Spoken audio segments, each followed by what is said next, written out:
ہمارے اس وقت حکومت میں بیٹھے صاحب اقتدار لوگ ہیں، ان کو عوام ریجیکٹ کر چکے ہیں، یہ تسلیم کرنے کی ضرورت ہے۔ اور عوام اگر آج میجورٹی عوام کی میں دیکھوں تو وہ کھڑے ہیں عمران خان کے ساتھ۔ آپ اس خوف سے کہ اگر اس وقت الیکشن کرائے تو الیکشن اقتدار میں بیٹھے ہوئے لوگ ہار جائیں گے، یہ آج آپ کرا لیں یا سال بعد کرا لیں، یہ ہاریں گے، کیونکہ جب عوام کو ان کے بارے میں سمجھ لگ چکی ہے، یہ ریجیکٹ ہو گئے اور یہ ریجیکٹ رہیں گے جب تک کہ کوئی ایسی حکومت نہ بن جائے جو کہ خود غلطیاں کرے اور کسی کو پچھلے والوں کی یاد آئے۔ فی الحال ایسا ہوتا نظر نہیں آ رہا، لیکن یہاں پہ اس محاذ آرائی کو کم کرنے کے لیے انتہائی تحمل اور بردباری کی ضرورت ہے۔ ہمارا ملک قطعاً یہ افورڈ نہیں کرتا کہ یہاں پہ محاذ آرائی کی فضا قائم رہے اور ہم ایک دوسرے کو ہی مارتے ہوئے باہر کے اپنے دشمنوں کے لیے ایک تماشا بنے رہیں اور وہ خوشیوں کے شادیانے بجاتے رہیں۔ ہم نے اس مسئلے کو کنٹرول کرنا ہے اور اس کو حل کرنا ہے، اس کے بغیر چارہ نہیں ہے۔ یہاں پہ ایک اور چیز جس کا میں ذکر کرنا چاہتا ہوں وہ اعظم سواتی کا مسئلہ۔ اعظم سواتی ایک حقیقت ہے، اس کے ساتھ زیادتی ہوئی ہے۔ اگر وہ جھوٹ الزام لگا رہا ہے تو اس کے اوپر مقدمہ قائم کر کے اس کے عدالت میں لے جانا چاہیے اور اس کو کہا جائے کہ یہ ثابت کرو۔ اگر وہ الزام درست لگا رہا ہے یا اس کے الزام میں وہ بڑا چڑھا کے بتا رہا ہو 5% بھی اگر اس میں کوئی سچائی ہے تو اس کو دور کر دینا ضروری ہے، کیونکہ اعظم سواتی ایک سٹنگ سینیٹر ہے، اس کا ایک رول ہے، اس کے پاس سینٹ کا فلور ہے جس کو وہ استعمال کر کے روزانہ کی بنیاد پہ تقریریں کر کے افواج پاکستان کی بے توقیری کر سکتا ہے۔ اور یہ معاملہ جو ہے یہ اہم ہے اور خطرناک بھی ہے۔ اہم اس لیے کہ ایک سینئر سٹیزن، بزرگ اور پھر وہ بھی عوامی نمائندہ یہ اپنے ساتھ ہونے والی زیادتی کا روزانہ کی بنیاد پہ چرچا کر رہا ہے اور آپ کے پاس کوئی جواب نہیں۔ ہمیں اس کو مطمئن کرنا ہے۔ خطرناک اس لیے ہے کہ اعظم سواتی قطعاً خاموشی اختیار کرنے کو تیار نہیں، اور بالآخر یہ معاملہ عالمی سطح پہ انسانی حقوق کی تنظیمیں جو ہے، انسانی حقوق کی تنظیمیں، ان کی نظر ہو جائے گا اور اس سے پھر آپ کی انٹرنیشنل لیول پہ جگہسائی ہوگی۔ ہمارے دشمن یہ چاہیں گے کہ ہمارے ہی لوگوں کے ہمدرد بن کے وہ عالمی اداروں کے ذریعے ہمیں ذلیل و خوار کریں۔ سو اس کو فوری طور پہ اس مسئلے کو ایڈریس کرنے کی ضرورت ہے۔ ایڈریس کرنے کا طریقہ کار میں سمجھتا ہوں ہمارے چیف آف آرمی اسٹاف کو پتہ ہے، وہ جانتے ہیں پہلے سے، صرف اس میں بھی اپلائی کرنے کی ضرورت ہے۔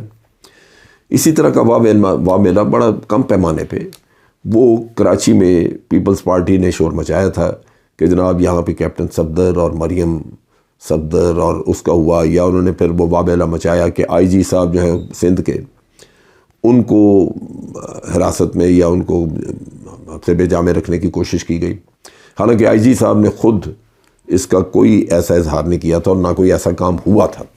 لیکن چونکہ ایک پولیٹیکل لیڈرشپ نے وہاں پہ شور مچایا تو جنرل باجوہ نے فوراً اس کو ٹیلی فون کر کے بات کی، اس سے اس کا وہ جو پولیٹیسائز ہو رہی تھی صورتحال وہ رک گئی، اور عوام اگر ہو سکتا ہے کہ اس کے نتیجے میں افواج پاکستان کے خلاف کو بات چیت کرتے، وہ بھی رک گئی، کوئی بات نہیں ہوئی۔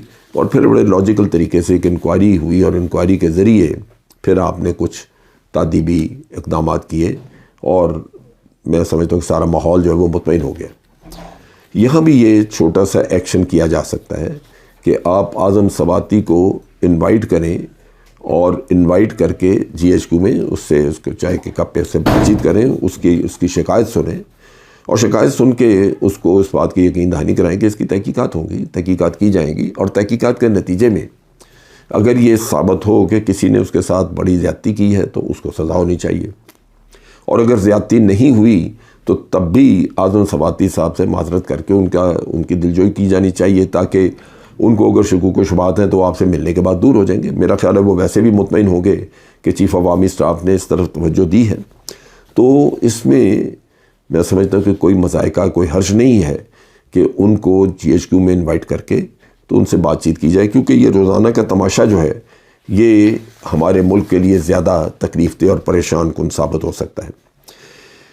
اس کے علاوہ ارشد شریف کے قتل کا ایک تماشا بنا ہوا ہے. وہاں پہ وہ جو حضرات گئے تھے تحقیقات کرنے، وہ تحقیقات کی بجائے وہاں میڈل وصول کر رہے ہیں، دعوتیں کھا رہے ہیں، اور یہاں پہ کوئی توقع نہیں کی جا سکتی کہ یہاں پہ غیر جانبدارانہ ایماندارانہ انکوائری ہوگی.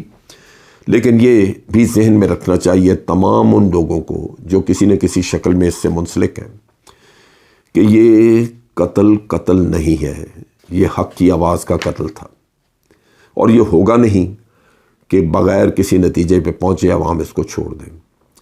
ارشد شریف کا قتل آپ کے گلے کا ہار بنا رہے گا. اس کی ماں کو انصاف چاہیے، وہ انصاف مل کے رہے گا، وہ 10 سال بعد ملے، 5 سال بعد ملے. بہتری اسی میں ہے کہ اس کے اوپر مخلصانہ توجہ دی جائے، اس کے اوپر اپنے چیلے چانٹے سرکاری ملازم بھیج کے اس کی لیپا پوچھی نہ کی جائے.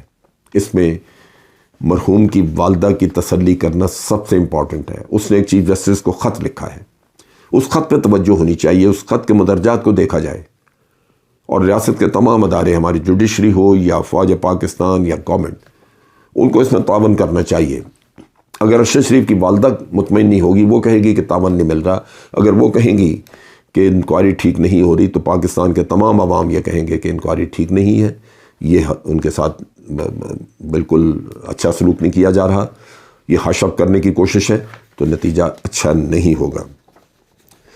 میں آج پوری ذمہ داری سے یہ بات آپ کے سامنے کہہ رہا ہوں.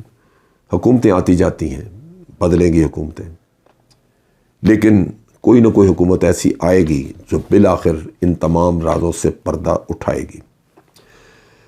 اور اس وقت اگر پردہ اٹھا تو پھر جو بھی ذمہ داران ہیں ان مختلف کرتوتوں کے، کاموں کے، ان کو اپنا انجام بھگتنا پڑے گا. لہذا ضرورت اس بات کی ہے کہ فوری طور پہ ان معاملات کی طرف توجہ دی جائے. دوسری طرف ملک مکمل طور پہ ایک بحران کا شکار ہے، احتجاج اور ہر طرف یہ ہو رہی ہیں، اس کو ختم کرنا بھی بہت ضروری ہے. ہمیں اپنی انا، اپنے مفاد، ذاتی مفاد، پارٹی کے مفادات، ان سے ہٹ کے اور ملک کے مفاد کی خاطر بڑا غور سے اس بات کو سمجھنے کی ضرورت ہے، سمجھنا چاہیے. اور وہ ایک ہی نقطہ ہے کہ آج پاکستان کے عوام کو اس اقتدار میں بیٹھے لوگوں کے اوپر اعتماد اور یقین نہیں ہے. وہ ان کو ٹھکرا چکے ہیں، ان کا ساتھ چھوڑ چکے ہیں. پاکستان کے عوام جو ہے وہ آج پی ٹی آئی کے ساتھ کھڑے ہیں، اور ان کی رائے جاننے کے لیے فوری طور پہ ایک الیکشن کروانے کی ضرورت ہے. اگر ہم فیئر الیکشن نہیں کرائیں گے تو یہ بھی بات اپنے اپنے پلے باندھ لیں. ہم سارے آتے جاتے رہیں گے، لیکن یہ ملک ایک بحران سے نکل کے دوسرے میں دھستا جائے گا. یہ بحران ختم نہیں ہوگا. خدا را ملک کو برباد ہونے سے بچائیں. اس میں حل آپ کے پاس بہترین یہی ہے کہ عوام کی رائے جانیں، اور عوام کی رائے کے مطابق بنی ہوئی حکومت کو عوام کی سپورٹ ہوگی، حمایت ہوگی، فیصلے ٹھیک ہوں گے اور عوام کی تائید سے ہوں گے، تو انشاءاللہ ملک بھی تمام بحرانوں سے باہر آ جائے گا. آج کے لیے اتنا ہی. افواج پاکستان زندہ باد، پاکستان پائندہ باد.